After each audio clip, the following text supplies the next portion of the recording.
तारिखआव गोदान दिल्ली 20 आरो 21 तारिखआव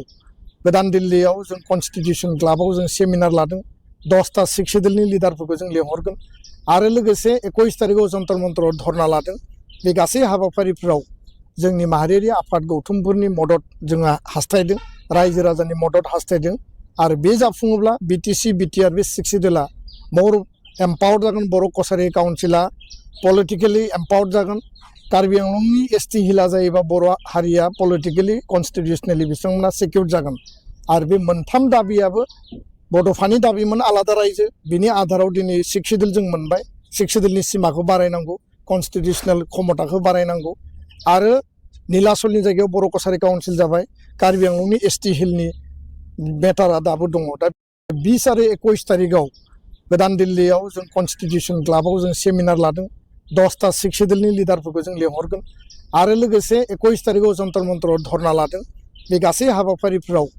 जोंनि माहारियारि आफाद गौथुमफोरनि मदद जोंहा हास्थायदों रायजो राजानि मदद हास्थायदों आरो बे जाफुङोब्ला बिटिसि बिटिआर बे सिख सेडुला मोर एम्पावर्ड जागोन बर' कसारि काउन्सिला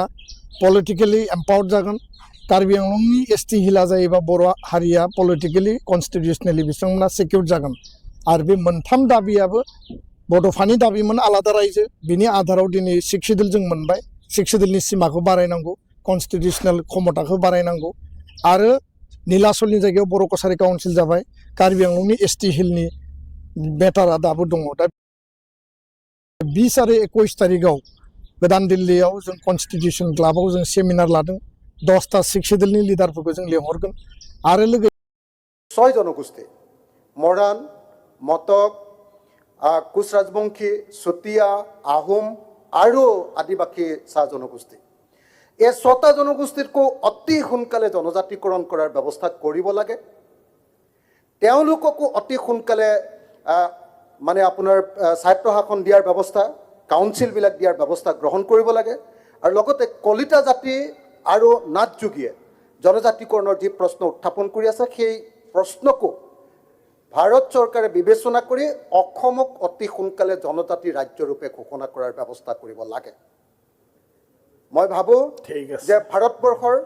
সংবিধানে 371 কৰ অধীনত যি ধৰণে মাটি আৰু সম্পদৰ ওপৰত নাগালেণ্ডক অধিকাৰ প্ৰদান কৰিছে